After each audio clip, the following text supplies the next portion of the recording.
మరి ఈరోజు మనం నేర్చుకోబోయే ఆ టాపిక్ ఏంటి అన్నప్పుడు, భస్మమైన పట్టణాలు నేర్పే పాఠం ఏమిటి అనే ఒక మంచి అంశాన్ని బైబిల్లో నుండి మనం అందరం కూడా ఆలోచన చేద్దాం. మరలా చెబుతున్నాను, భస్మమైన పట్టణాలు నేర్పే పాఠం ఏమిటి అనేది ఈరోజు మనం అందరం కూడా ఆలోచన చేద్దాము. మరి మనం చూడగలిగితే ఈ మధ్య కాలంలో మనము ఫేస్బుక్ ద్వారా కావచ్చు, సోషల్ మీడియా ద్వారా కావచ్చు, మరి ఈ కాలిఫోర్నియా అనేది కాలిపోవటం అనేది మనం చూస్తున్నాము. మరి లాస్ ఏంజల్స్ ఏదైతే ఉన్నదో ఆ పట్టణం అంతా కూడా అగ్నితో నిండిపోవటం అనేది మనం అందరం కూడా చూస్తున్నాము. ఈ లాస్ ఏంజల్స్ ఏదైతే ఉన్నదో ఇదండి ప్రపంచంలో 4th richest city in the world ఏదంటే ఈ లాస్ ఏంజల్స్ అనే ఈ పట్టణము. అయితే ఎన్నో మరి $1,000,000 తో కట్టుకున్న గృహాలు కావచ్చు, అవన్నీ కూడా విడిచిపెట్టి పారిపోవలసిన పరిస్థితి ఎందుకు వచ్చింది అని మనం ఆలోచన చేయగలిగితే, మరి జనవరి 5th రోజు, మన జనవరి 5th 2025 రోజు అక్కడ ఏం జరిగింది అన్నప్పుడు గోల్డెన్ గ్లోబల్ అవార్డ్ షో అనేది అక్కడ జరిగింది. గోల్డెన్ గ్లోబల్ అవార్డ్ షో అనేది మరి కాలిఫోర్నియాలో జరగటము. అక్కడ ఏం జరిగింది అన్నప్పుడు ఈ షోలో వాళ్ళు ఏం చేశారంటే, గాడ్ లెస్ టౌన్, కాలిఫోర్నియా అంటే గాడ్ లెస్ టౌన్ అని కేకలు వేయటం, అందరు కూడా నవ్వటం, గాడ్ లెస్ టౌన్ అనగానే అందరు కూడా సంతోషపడటం. ఆ తర్వాత అంటే దాని అర్థం ఏంటంటే, దేవుడు అవసరము లేని పట్టణము, దేవుడు అవసరత లేని పట్టణము. కాబట్టి మనం చూడగలిగితే అక్కడ దేవుణ్ణి హేళన చేయటము, దేవుణ్ణి వెక్కిరించటము, అంటే సృష్టికర్త దేవుడు మాకు అవసరం లేదు, గాడ్ లెస్ టౌన్ అంటే దేవుడు అవసరము లేని పట్టణము అని దేవుణ్ణి వెక్కిరించటము. కాబట్టి అక్కడ భయంకరమైన అగ్ని ప్రమాదం అనేది మరి జరగటం అనేది మనం అందరం కూడా చూస్తున్నాం. ఇంకా కూడా నేను విన్నాను, ఆ పట్టణంలో కూడా ఏంటంటే మగవాళ్ళు మ్యారేజ్ చేసుకోవటం, మ్యారేజ్ చేసుకోవటం, ఆ తర్వాత మ్యారేజ్కి ముందే జారత్వం చేయటము, ఇవన్నీ కూడా ఈ రోజు మనం చూస్తున్నాము, వింటున్నాము. కాబట్టి ఒక భయంకరమైన అగ్ని ప్రమాదం రావటము, తర్వాత అక్కడ దేవుణ్ణి నమ్మిన ఒక కుటుంబము, ఒక గృహం మాత్రము కాలిపోలేదు. అది ఈ రోజు నేను మీకు మన గ్రూప్ లో నేను షేర్ చేశాను. మరి ఆ గృహం ఎందుకు కాలిపోలేదు, అక్కడున్న ఈ పట్టణం అంతా కూడా ఎందుకు కాలిపోయింది, దానికి రీజన్స్ ఏంటివి అనేది ఈ రోజు మనం అందరం కూడా బైబిల్ను బట్టి మనం అందరం ఆలోచన చేద్దాం. ఎందుకంటే బైబిల్ అనేది ఒక రన్నింగ్ కామెంటరీ. అసలు ఏమి జరుగుతుందో బైబిల్ చెప్పగలగాలి. మరి మనం ఆలోచన చేయగలిగితే మరి బైబిల్లో నుంచి మనం అందరం కూడా అనేకమైన విషయాలు మనం ఆలోచిద్దాము. దేవుడు మనుషులను పుట్టిస్తూ ఏమని కోరుకున్నాడు అంటే, తన ఎదుట పరిశుద్ధులను నిర్దోషులుగా ఉండాలని దేవుడు కోరుకున్నాడు. పరిశుద్ధులుగా ఉండాలి, నిర్దోషులుగా ఉండాలని దేవుడు కోరుకున్నాడు. ఇది ఎప్పుడు కోరుకున్నాడు అన్నప్పుడు, జగత్తుకు పునాది వేయబడక మునుపే నా ఎదుట మనుషులు పరిశుద్ధులుగా నిర్దోషులుగా బ్రతకాలని దేవుడు కోరుకున్నాడు. ఆ తర్వాత ఆదామవ్వలు భూమి మీదకి రావటం, ఏదైతే తినవద్దన్నాడో దేవుడు, తినవద్దన్న పండు తిన్నారు. పండు తిన్న తర్వాత దేవునికి కోపం వచ్చింది, తోటలో నుండి గెట్ అవుట్ అన్నాడు. అలా వాళ్ళు వెళ్ళిపోతున్నప్పుడు ఏం జరిగింది అన్నప్పుడు, వాళ్ళు ఆ దిగంబరత్వాన్ని కప్పుకోవడానికి వాళ్ళు ఆకులు చుట్టుకున్నారు. అది చూసిన దేవుడు, కోపించుచూనే వాత్సల్యం చూపించే దేవుడు మళ్ళీ ఏం చేశాడంటే, చర్మపు చొక్కాయిలు వారికి తొడిగించి వారిని బయటికి పంపించాడు. అందుకే కోపించుచూనే వాత్సల్యము చూపించే దేవుడు. ఆ తర్వాత మనం చూడగలిగితే, ఆ తర్వాత ఆదికాండము 6వ అధ్యాయము, ఆ తర్వాత కొంతకాలానికి ఏం జరిగిందో మనం చూడగలిగితే, ఆదికాండము 6వ అధ్యాయము 5-6 వచనాలు చదువుకుందాం. ఆదికాండము 6వ అధ్యాయము 5-6 వచనాలు మనం అందరం కూడా చదువు. నరుల చెడుతనము భూమి మీద గొప్పదనియు, వారి హృదయము యొక్క తలంపులలోని ఊహ అంతయు ఎల్లప్పుడూ కేవలము చెడ్డదని యెహోవా చూచి తాను భూమి మీద నరులను చేసినందుకు యెహోవా సంతాపము నుండి తన హృదయములో నొచ్చుకొనెను. దయచేసి ఎవరో మ్యూట్ పెట్టండి. ఆదామవ్వలు పాపం చేసిన కొంతకాలానికే మనం చూడగలిగితే దేవుని హృదయములో నొచ్చుకునే విధముగా మనుషులు బ్రతకటం అనేది మనం చూస్తున్నాము. అప్పుడండి ఆయన బాధపడుతూ ఆయన అన్నమాట ఏంటని మనం చూడగలిగితే 11వ వచనాన్ని మనం చదువుకున్నాం. అదే అధ్యాయం 11వ వచనము, భూలోకము దేవుని సన్నిధిని చెడిపోయి ఉండెను, భూలోకము బలత్కారముతో నిండి ఉండెను.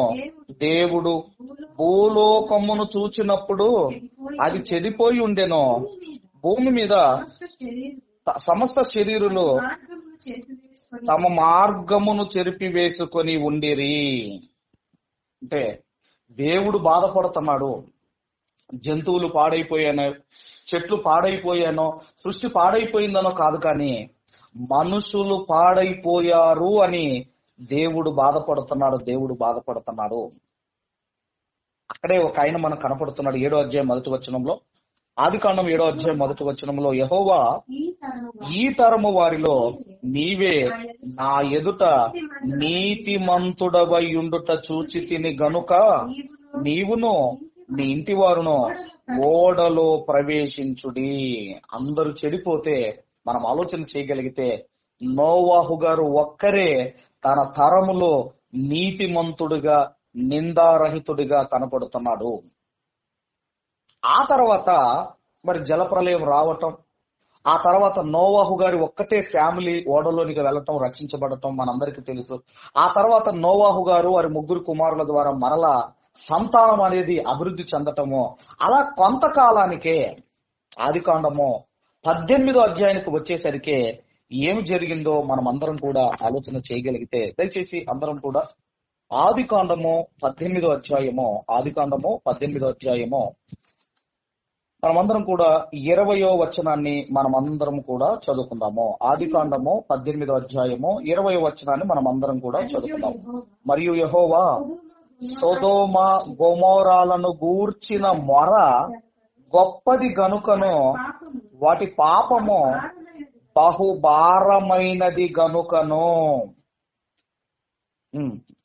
నేను దిగిపోయి నా యొద్దకు వచ్చిన ఆ మొర చొప్పుననే వారు సంపూర్ణముగా చేసిరో లేదో చూచెదను, చేయని ఎడల నేను తెలుసుకొందుననేను. ఆ తర్వాత అండి కొంతకాలానికే ఏం జరిగింది అన్నప్పుడండి, సొదొమ గొమొరాను గూర్చిన మొర గొప్పది గనుక అంటున్నాడు. సొదొమ గొమొరా గురించి ఎవరో మొరపెట్టారట. సొదొమ గొమొరా గురించి ఎవరో మొరపెట్టారు. ఆ తర్వాత వారి పాపములు బహు భారమైనది గనుక, దేవుడు కూడా ఎంతకాలం అని ఊర్చుకుంటాడు? మీ పాపాలు వేటెక్కువైపోయాయి అంటున్నాడు. మీ పాపాలు ఇక నేను మోయలేకపోతున్నానని, ఆ తర్వాత అసలు వీళ్ళు నిజముగా చేశారో లేదో అని దేవుడు ఎంక్వైరీ చేస్తానని, ఆ తర్వాత మనం ఆలోచన చేయగలిగితే ఈ పట్టణాల గురించి, ఈ 2 పట్టణాల గురించి ఎవరో దేవునికి మొరపెట్టారట.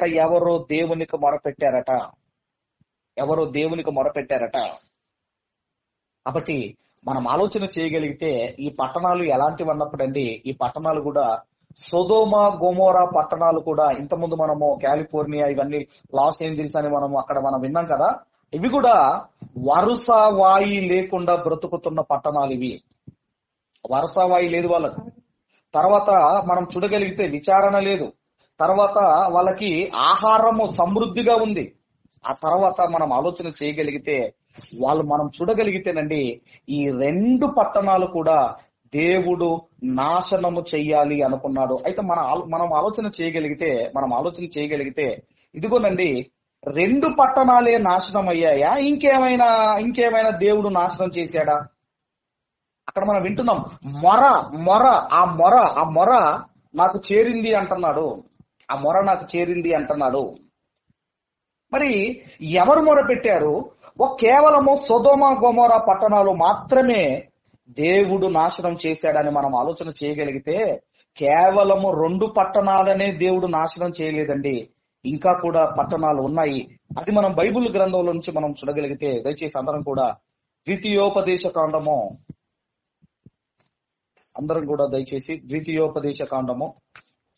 29వ అధ్యాయము 23వ వచనాన్ని మనం అందరం కూడా చదువుకుందాం. ద్వితీయోపదేశ కాండము 29వ అధ్యాయము 23వ వచనాన్ని దయచేసి మనం అందరం కూడా చదువుకుందాము.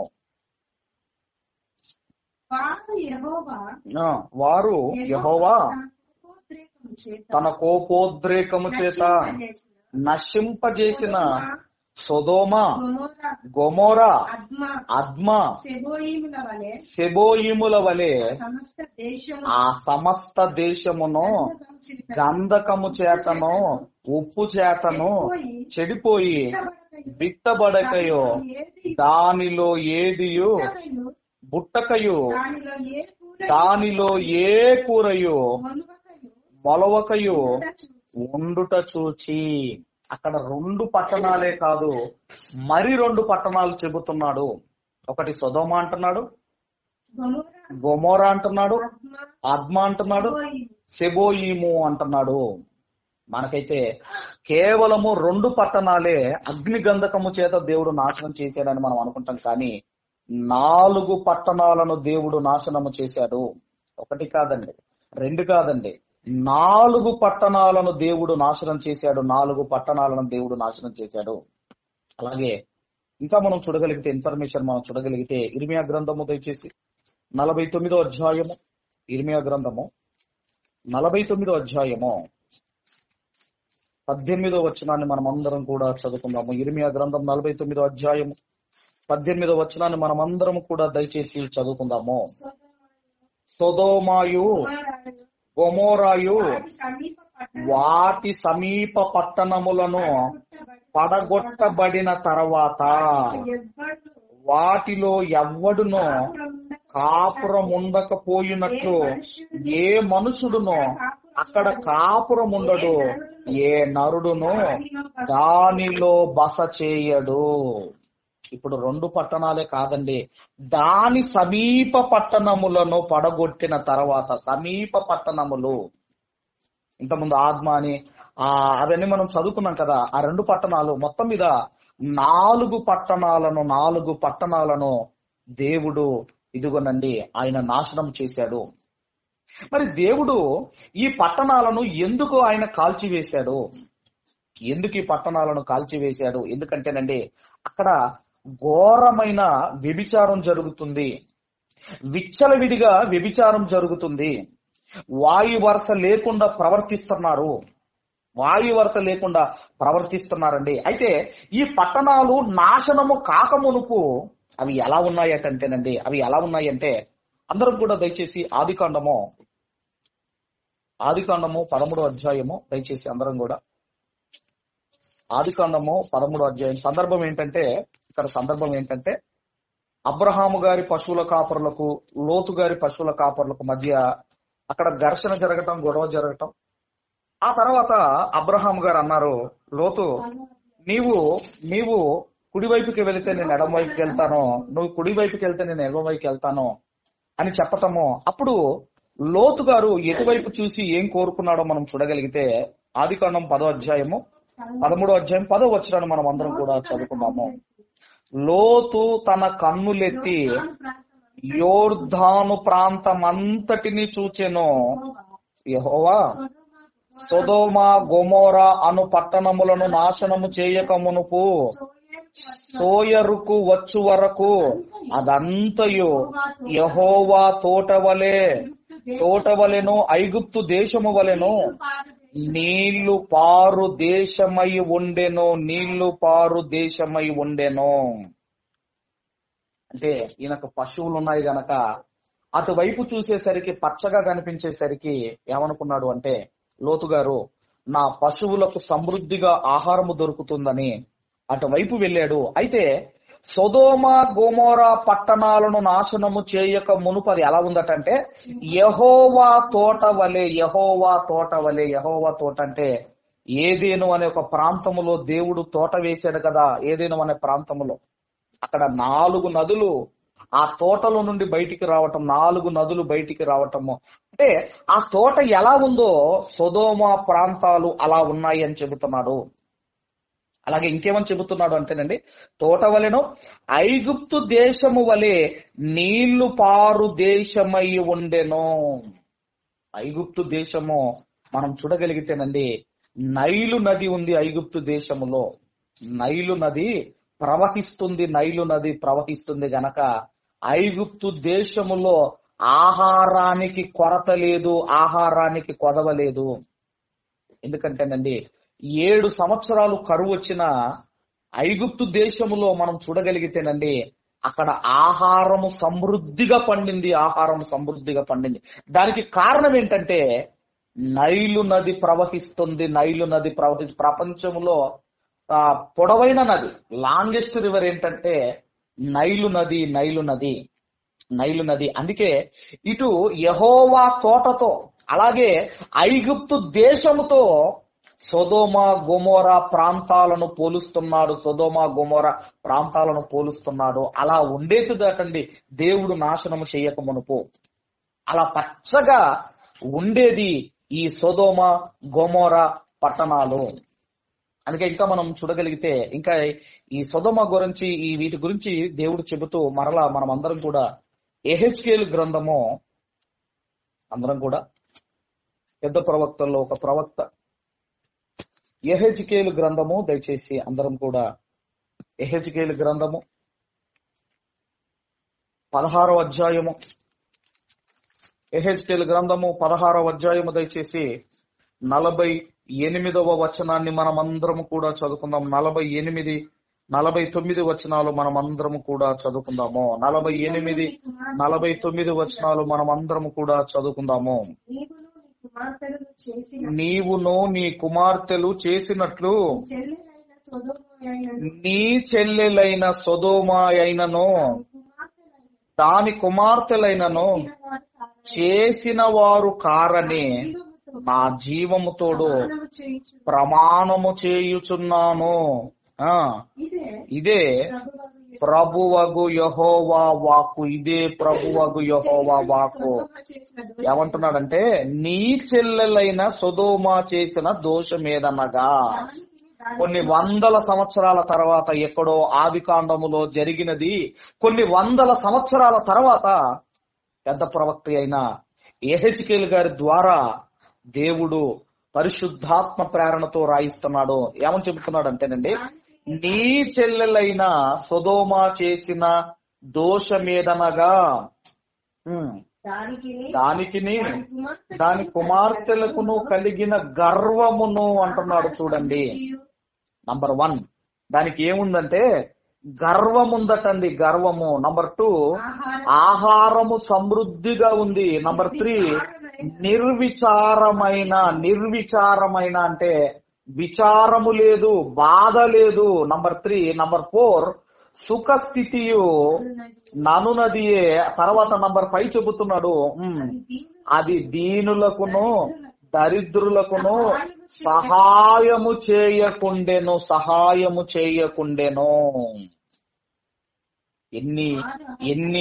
ఎన్ని దోషాలు కనపడుతున్నాయో చూడండి. మొట్టమొదటి చెబుతున్నాడు, ఏమని చెబుతున్నాడంటే గర్వం ఉన్నదటండి. ఎందుకు గర్వం మీరు ఆలోచించండి. ఎందుకంటే అన్ని ఉన్నవాడు గర్వంగా ఉంటాడు. అందుకే మనం చూడగలిగితేనండి ఇక్కడ వీళ్ళకి అన్ని ఉన్నాయి. వీళ్ళకి ఆహార సమృద్ధి ఉంది, సుఖముంది, ఇవన్నీ ఉండేసరికి గర్వం వచ్చేసిందండి. గర్వం వచ్చేసింది. సొదొమ గొమొర్రా ప్రజలకు గర్వం వచ్చేసింది. తర్వాత ఏముంది? ఎందుకు గర్వం వచ్చిందంటే ఆహారము సమృద్ధిగా ఉంది. ఆహారము సమృద్ధిగా ఉంది. ముందు మనం చదువుకున్నాం కదా, యెహోవా తోట వలెను ఐగుప్తు దేశము వలె ఉన్నదని మనం చదువుకున్నాం కదా. ఆహారము సమృద్ధిగా ఉంది. ఆహారము సమృద్ధిగా ఉంది. ఆహారము సమృద్ధిగా ఉంటే ఇక దేవుడేం జ్ఞాపకం వస్తాడో మీరు ఆలోచించండి. లూకాసు వార్తలో ఒక ధనవంతుడు, తన పంట సమృద్ధిగా పండింది. ఇక ఆయన ఏమని ఆలోచనలు రిహార్సల్స్ లోకి వెళ్ళిపోయాడు.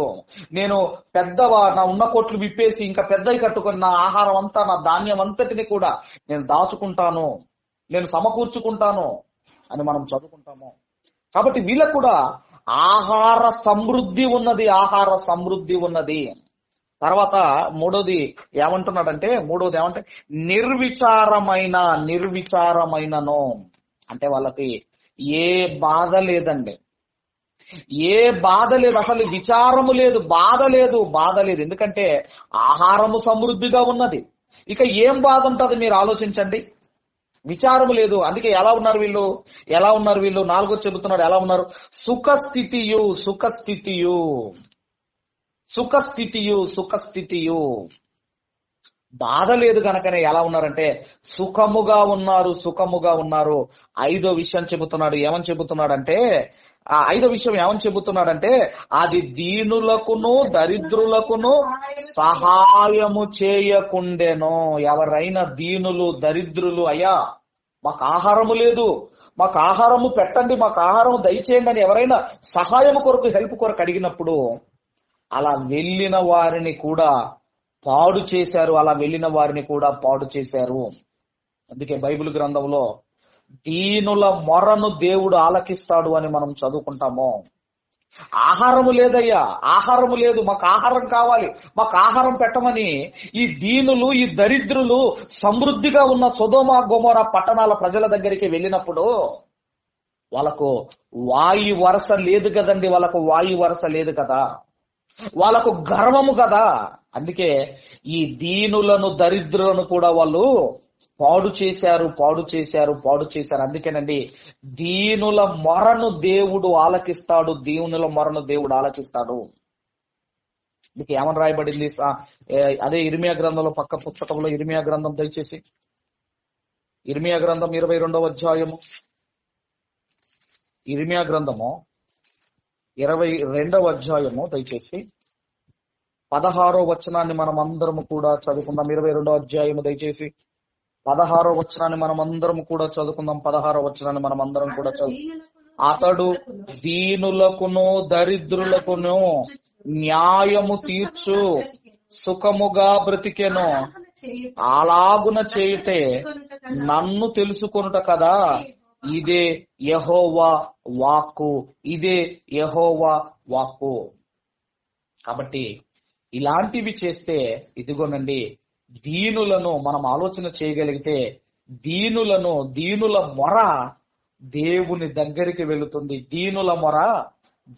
దగ్గరికి వెళుతుంది. అలాంటి దీనులను దరిద్రులను వీళ్ళు పాడు చేస్తున్నారు సొదొమ గొమొర్రా ప్రాంతాలలో ఉన్న ప్రజలు. ఎందుకంటే దేవుని భయము లేదండి వాళ్ళకి. దేవుడు ఎందుకు పుట్టించాడో పరమార్థం మర్చిపోయి బ్రతుకుతున్నారు గనకనే విచ్చలవిడిగా పాపం చేస్తూ బ్రతుకుతున్నారు. యెషయా గ్రంథము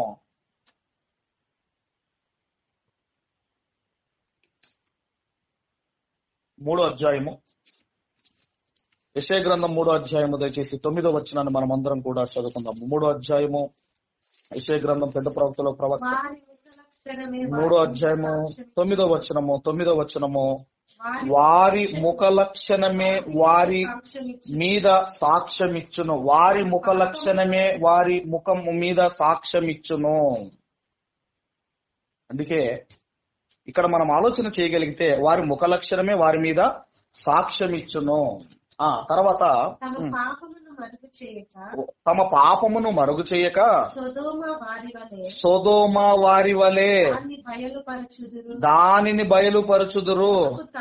తమకు తామే వారు కీడు చేసుకొని ఉన్నారు. వారికి శ్రమ. తమకు తామే వారు కీడు చేసుకొని ఉన్నారు. తమకు తామే వారు కీడు చేసుకొని ఉన్నారు. కాబట్టి మనం ఆలోచన చేయగలిగితే ఇక్కడ దేవుడు అంటున్నాడు, తమకు తామే వారు కీడు చేసుకొని ఉన్నారు గనక వారికి శ్రమ, వారికి శ్రమ, వారికి శ్రమ అంటున్నాడు. వారికి శ్రమ అంటున్నాడు. శ్రమ రాబోతుంది, శ్రమ రాబోతుంది. అలాగే హోషేయ గ్రంథము దయచేసి 11వ అధ్యాయము 8వ వచనాన్ని మనం అందరం కూడా చదువుకుందాం. 11వ అధ్యాయం 8వ వచనాన్ని మనం అందరం కూడా చదువుకుందాము. ఎఫ్రాయిము, నేనెట్లు నిన్ను విడిచిపెట్టుదును, ఇశ్రాయేలు, నేను నిన్ను ఎట్లు విసర్జింతును, అద్మాను వలె నిన్నెట్లు చేతును, సెబోయీమునకు చేసినట్లు నీకు ఎట్లు చేతును. నా మనస్సు మారినది, సహింపలేకుండా నా అంతరంగము మండుచున్నది, నా అంతరంగము మండుచున్నది. దేవుని గుండెలో మండుచున్నది. ఎందుకంటేనండి, ఆ పట్టణాలలో ఒక్కడే నీతిమంతుడు ఉన్నాడు, ఆయనే లోతుగారు. చాలా మంది అంటారు, అందరు చెడిపోయారండి, నేను చెడిపోయినా అంటారు. కానీ అందరు చెడిపోయినా ఆయన ఎలా ఉన్నాడు అంటే, ఒక బురదలో ఒక తామర పువ్వు ఎలాగైతే మొలుస్తుందో, సముద్రము నీళ్ళలో ఒక చేప ఉన్న తనకు ఎలాగైతే ఇదిగో మరి ఉప్పు అంటుకోదో, ఉప్పు నీళ్ళలో చేప ఉన్న ఉప్పు ఎలాగైతే అంటుకోదో, అలాగే ఆ ప్రాంతాల వైపు వెళ్ళిన, ఆ ప్రాంతాలలో నివసిస్తున్న నీతిమంతుడుగానే బ్రతికాడు ఒక లోతుగారు. అందరూ బాగున్న దగ్గర నువ్వు బాగుంటాం కాదు, అందరూ బాగలేకపోయినా మనము మన భక్తిని కాపాడుకుంటూ బ్రతకటమే భక్తి. మన జీవితాన్ని మనం కాపాడుకోవాలి, అదే భక్తి. అందుకే ఆయన ఆ ప్రాంతాల వైపు వెళ్ళిపోయిన తర్వాత ఆయన ఎలా బ్రతికాడు అన్నప్పుడు దయచేసి అందరం కూడా మరి పేతురు గారు రాసిన రెండవ పత్రిక దయచేసి త్వరగా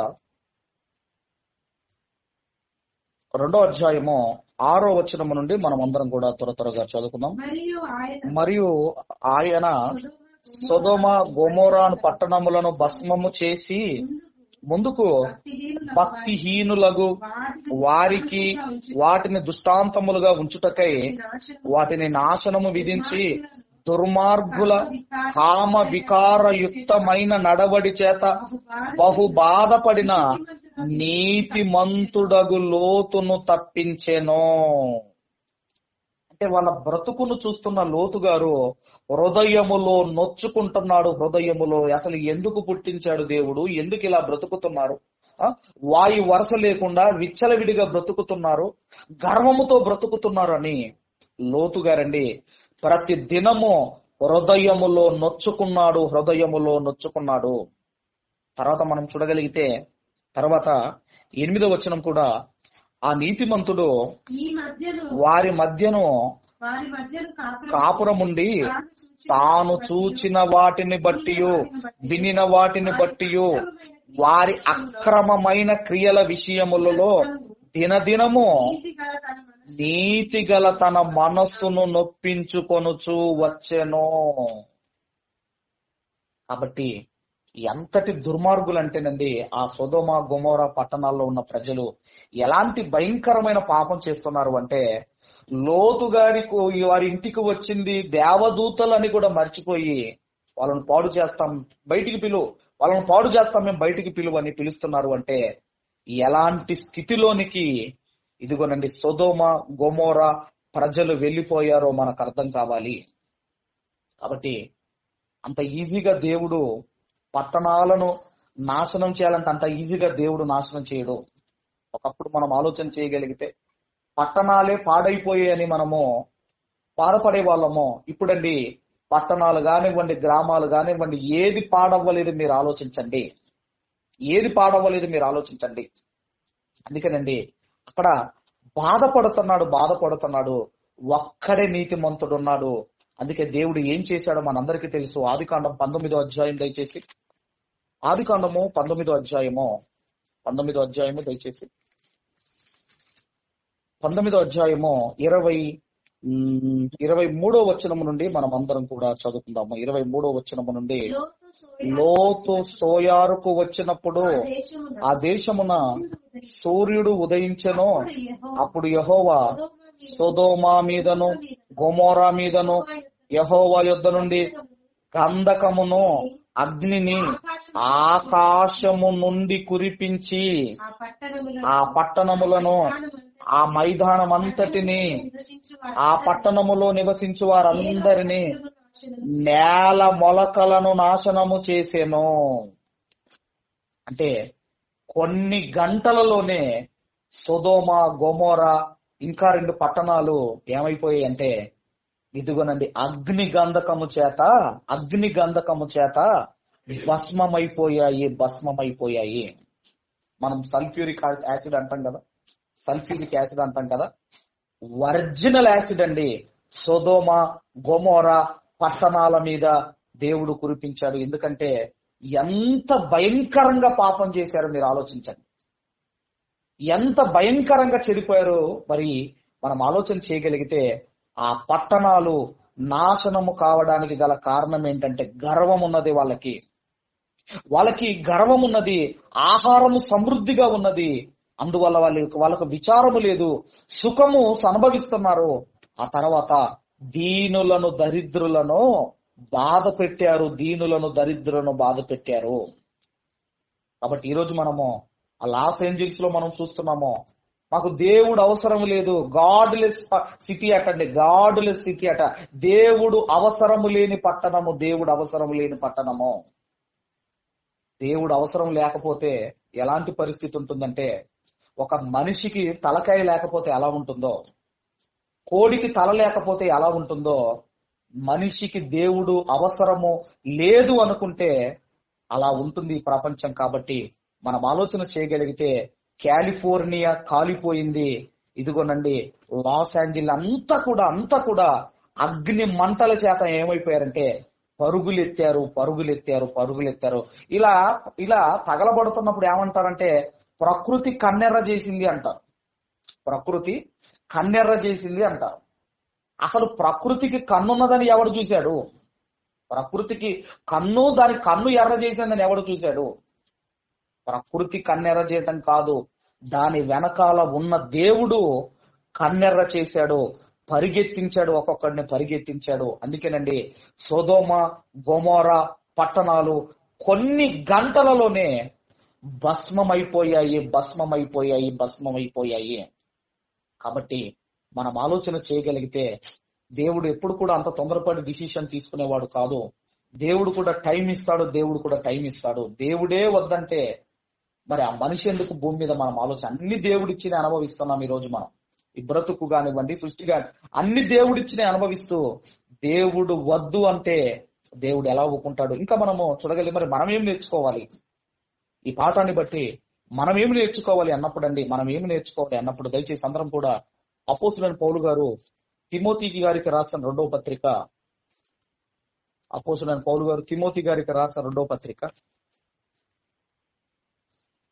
3వ అధ్యాయము 1వ వచనం నుండి మనం అందరం కూడా చదువుకుందాం. అంత్య దినములలో మనుషులు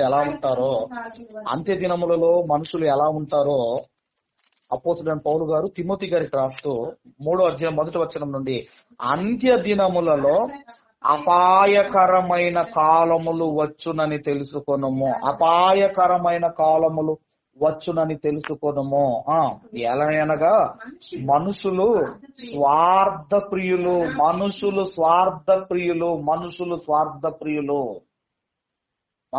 వాళ్ళ స్వార్థం చూసుకుంటారు. అంత్య దినములలో స్వార్థప్రియులు, ధనాపేక్షలు, బింకములాడువారు, అహంకారులు, దూషకులు, తల్లిదండ్రులకు అవిధేయులు, కృతజ్ఞత లేనివారు, అపవిత్రులు, అనురాగరహితులు, అతిద్వేషులు, అపవాదకులు, అజితేంద్రియులు, క్రూరులు, సజ్జన ద్వేషులు, ద్రోహులు, మూర్ఖులు,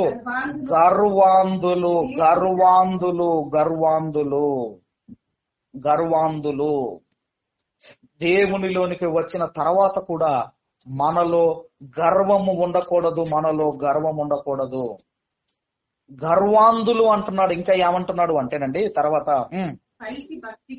గర్వాంధులు దేవుని కంటే సుఖానుభవమును ఎక్కువగా ప్రేమించువారు పైకి భక్తి గల వారి వలె ఉండి దాని శక్తిని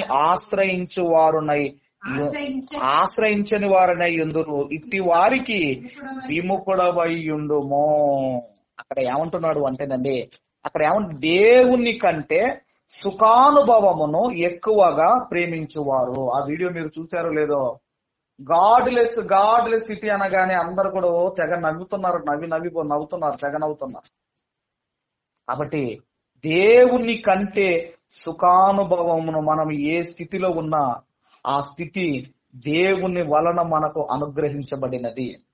కాబట్టి దేవుని కంటే సుఖానుభవమును, ఇప్పుడు ఈ సొదొమ గొమొర్రా ప్రాంతాల ప్రజలు కూడా సుఖస్థితి అని మనం చదువుకున్నాం యెహెజ్కేలు గ్రంథములో.